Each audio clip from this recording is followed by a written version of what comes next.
I would like to start our presentation with a quote that may be familiar to many of you by Edward O. Wilson, also known to many of us as the Ant-Man.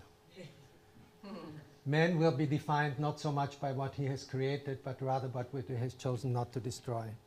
I remember when I first read this quote, it really sank into me because I felt it expressed a deep sensed feeling that I had myself.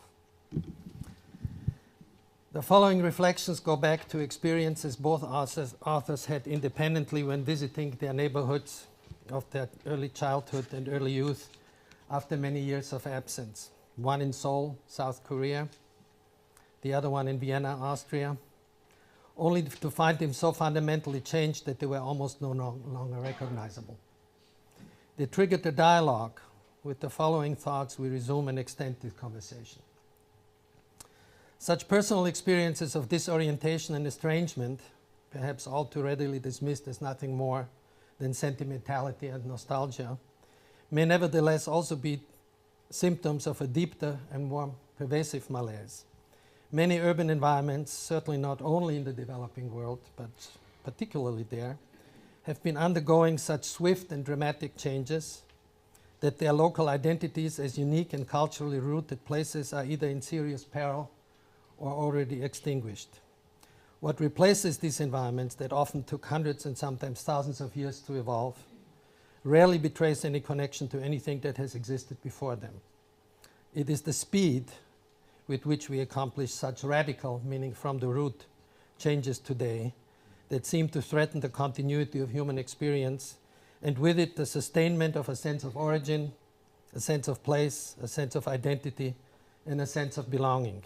In other words, of relationships to the environment that took a long time to develop and that we generally deem fundamental to the emotional and spiritual well-being of its inhabitants. A few thoughts on continuity and change. The coexistence of two opposing impulses, our need for continuity and our desire for change, appears to be a constant of the human condition. Pervasive and lasting continuity without change would leave us feel stagnant and stale. Pervasive and constant change without continuity would feel us rootless and confused. Indeed, change is contained in the notion of continuity. Continuity is predicated on the existence of something in time and therefore cannot be about immutability or permanence, but rather about the degree, the extent, the pace, the direction, and the locus of change within an enduring context. Many societies today seem to be almost intoxicated by notions of rapid progress and constant innovation inspired by our advances in science and technology. An argument can be made that science and technology, even if misguided at times, tend to develop to improved levels of insight and sophistication over time in a more or less linear fashion. The same cannot be said about the social and cultural structures of societies that are much more often characterized by cyclical dynamics and the re-emergence of old values that have been prematurely abandoned. This seems to be particularly true for our physical environment, both natural and cultural. In a call for papers for a recent EDRA conference with the topic of emergent placemaking, quote, successful placemaking is described as the ability to respond to shifting contexts in a world of increasing complexity, hybridity, and uncertainty.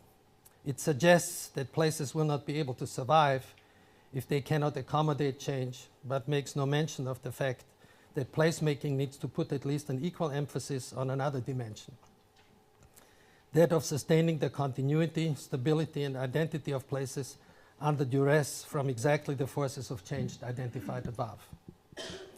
Should we then simply conclude, because we live in a fast-paced, contradictory, and unstable world, that our buildings and cities therefore also need to reflect these tenets to somehow remain in alignment with them?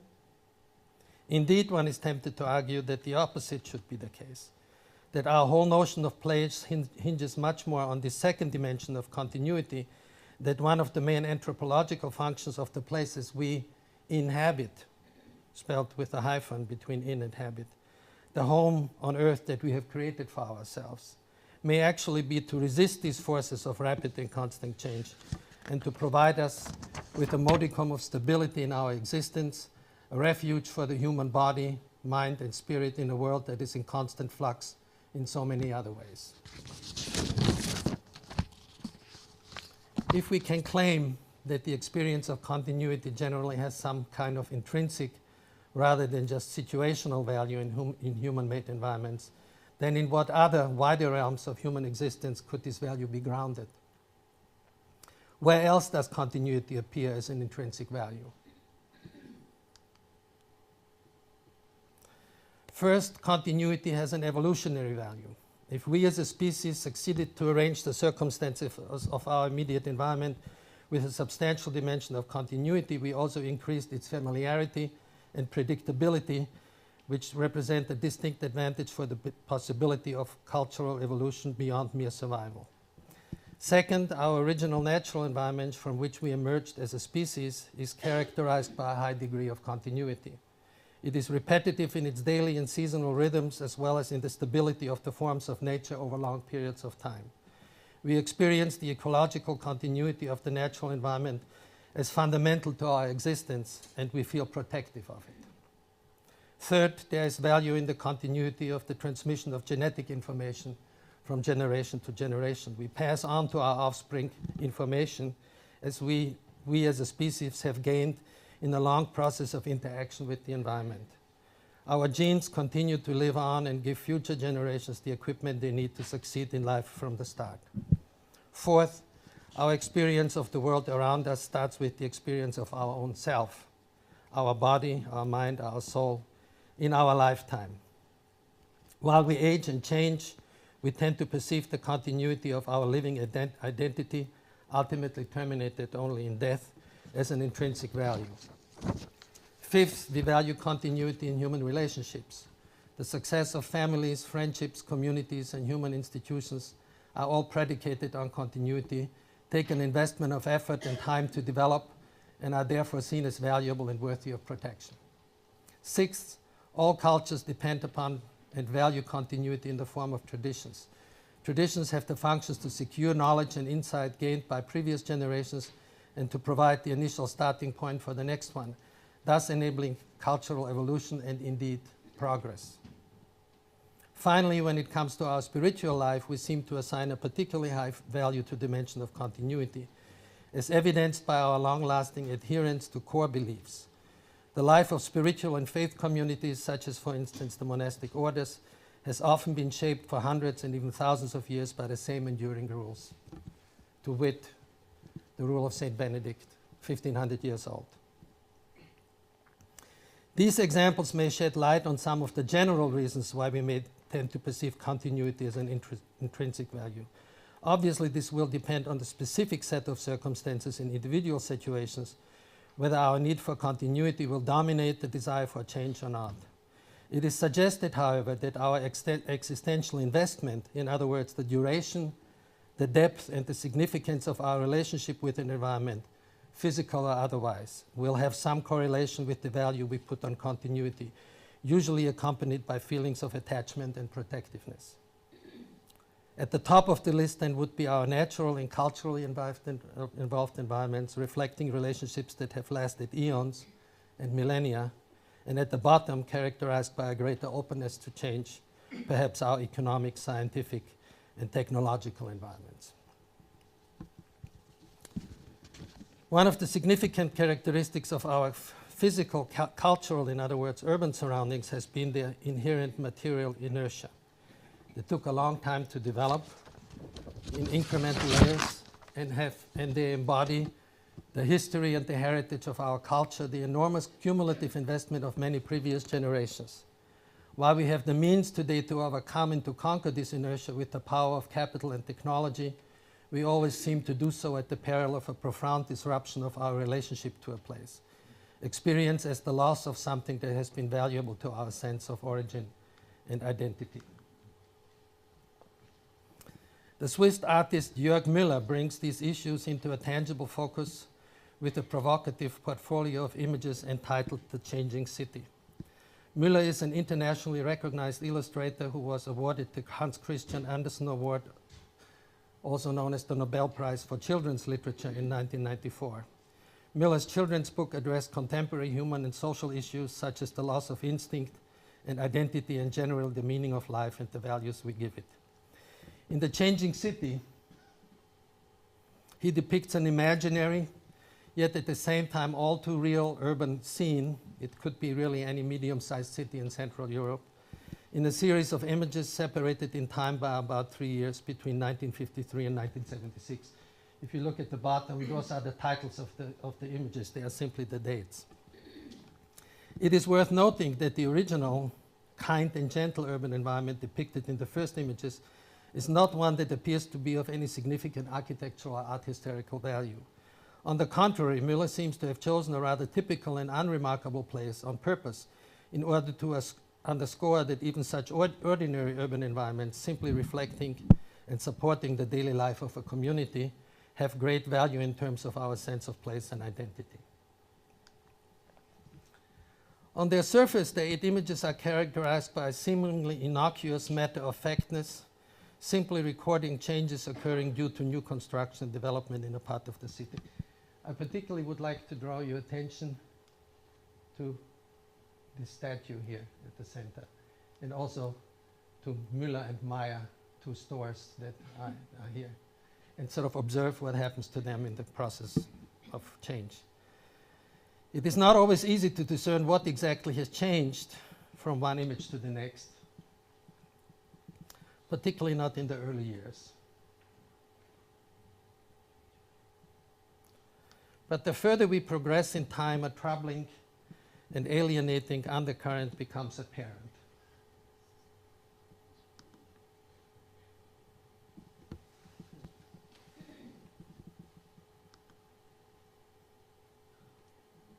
The statue is still there.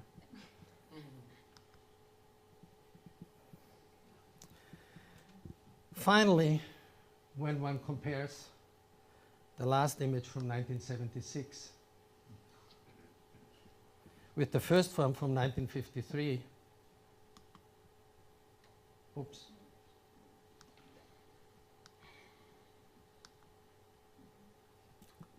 It is like looking into 2 different worlds that have nothing to do with one another anymore. Within a period of about 2 decades, in other words, less than a generation, an urban community that had taken centuries to develop as a palimpsest of many diverse worldviews had been obliterated and replaced by a harsh and one-dimensional world dominated by blatant commercial values.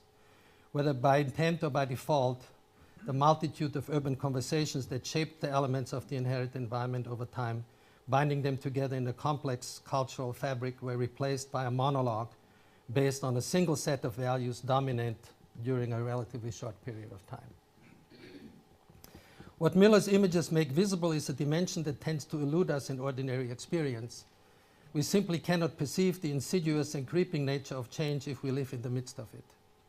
We notice its consequences only in retrospect, from a distance in space, in particular in time. The subtle progression of Miller's 8 images reminds us of the story of the frog that is sitting in a pot of water, you know it, being heated on a fire, perceiving only the small incremental changes of temperature from moment to moment. He does not recognize the right time to jump out and stays in the pot until the water boils him to death. Miller's work acts as a powerful reminder of an important function of our urban environment that we easily overlook, that it acts as a kind of collective external material memory in addition to the personal internal one that we carry around with us individually. Arnold Bellion, the philosopher, reminds us of this seamless continuity between us and our environment when he says, as an integral part of an environmental field, we both shape and are formed by the multitude of forces that produce the experiential qualities of the universe we inhabit. A physical interaction of body and setting, a psychological interconnection of consciousness and culture, a dynamic harmony of sensory awareness, all make a person inseparable from his or her environmental situation. Traditional dualisms, such as those separating idea and object, self and others, inner consciousness and external world, dissolve in the integration of person and place. Moreover, this external memory is a shared frame of reference that we experience together in our daily lives, and that ties us to each other as we live in this place at this time. It is essential for the development of our sense of place, our sense of community, our sense of belonging, in other words, for a good part of our sense of well-being. Miller's images depict the consequences of a radical rupture in this dimension of continuity in an environment. It serves as a case of urban amnesia and the loss of identity connected with it. I'm done now complaining about what is wrong with what we have done, but we don't want to quit on such a pessimistic note. I will now hand the baton over to Hyejung, who actually will make some constructive proposals for a conceptual framework to guide our actions to prevent these distressing circumstances to occur in the first place.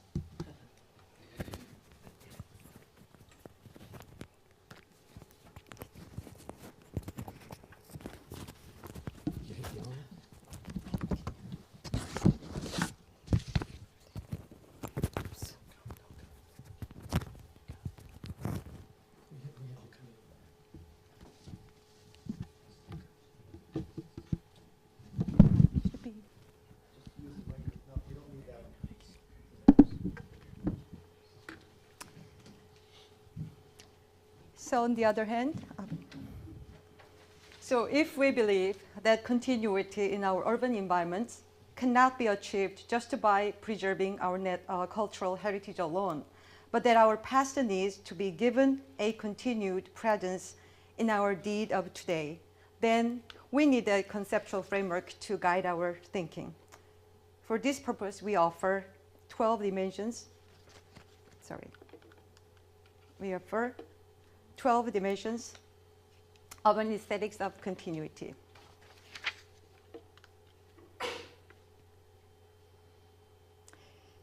First, inhabited livable dimensions. Repetition, the reoccurrence of the familiar in a variety of transformations.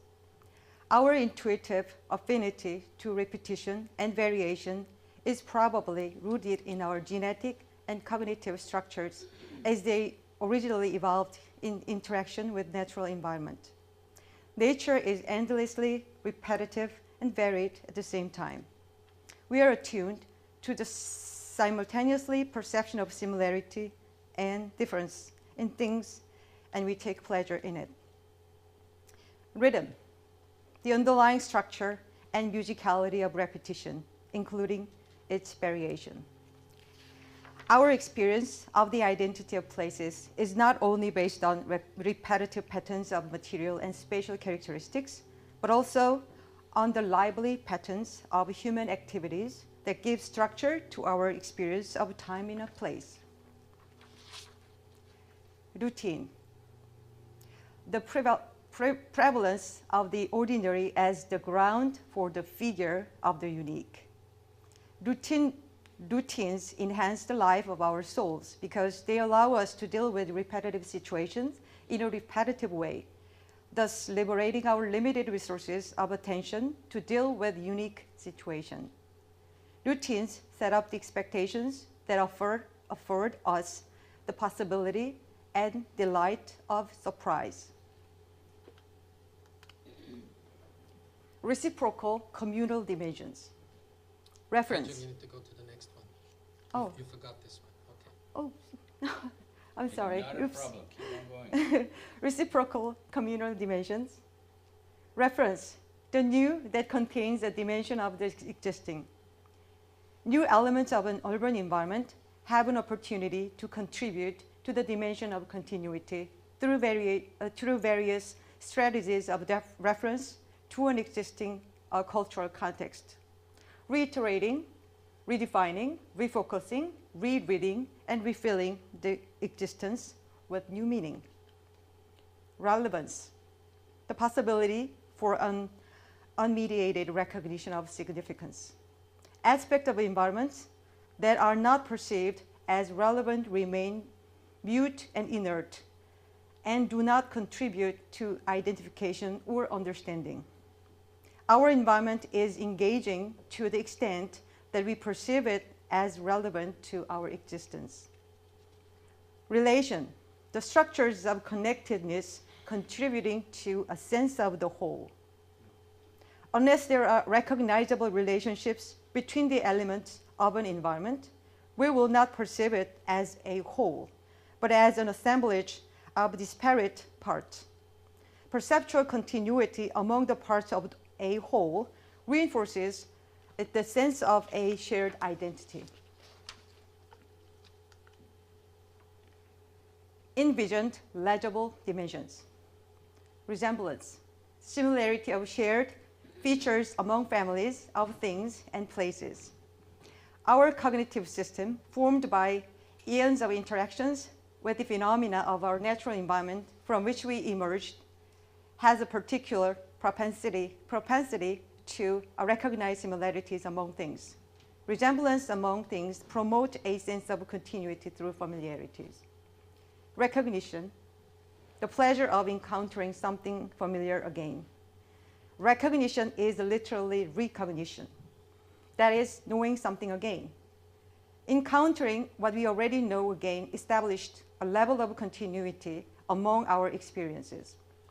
While we need the stimulation of the new to keep us alert, we also need the reassurance of the familiar to keep us grounded. Revelation, the discovery of the hidden essence of something. Revelations, while seemingly spontaneous, usually have a history of something that was present but obscure in our consciousness. In other words, revelations is not so much the discovery of something new, but rather the uncovering of something we have known all along without knowing that we knew it. Internalized empathetic dimensions. Remembrance, the presence of the past and its shared values in the new. Our shared memory of significant events or persons of our past can be kept alive by physical memorials or the periodic reenactment of rituals, reminding us of our connection to them, of their continued relevance of our life today. Reverence, the deep love and respect for the intrinsic value of life and nature. It is our ability to feel that which we deem notable, exalted, noble, exalted, and perfect, and to which we feel uninspiring affinity. Quote, "There is something that no child brings with it into this world, and yet it is the one thing on which everything depends for a human to become human in the fullest sense. Reverence," says Goethe. Resonance. Finally, the sympathetic reverberations with our inner being. Quote, "The aesthetic character of experience lies in perception, apprehended immediately and unreflectively. It is in this sense that we engage aesthetically with art and with the environment both," says Arnold Valiant. "Urban experiences that intuitively resonate with us collectively depend on memories we share, like two bodies that start to reverberate in recognition of each other's presence." We like to conclude our reflections on the value of continuity in urban environments with what J.K. Chesterton had to say about the value of continuity when he calls tradition the democracy of the dead. Tradition gives vote to the most obscure of all classes, our ancestors. It is the democracy of the dead. Tradition refuses to submit to the small and arrogant oligarchy of those who merely happen to be walking about. All true Democrats object to men being disqualified by the accident of birth. Tradition objects to their being disqualified by the accident of the death. Thank you so much.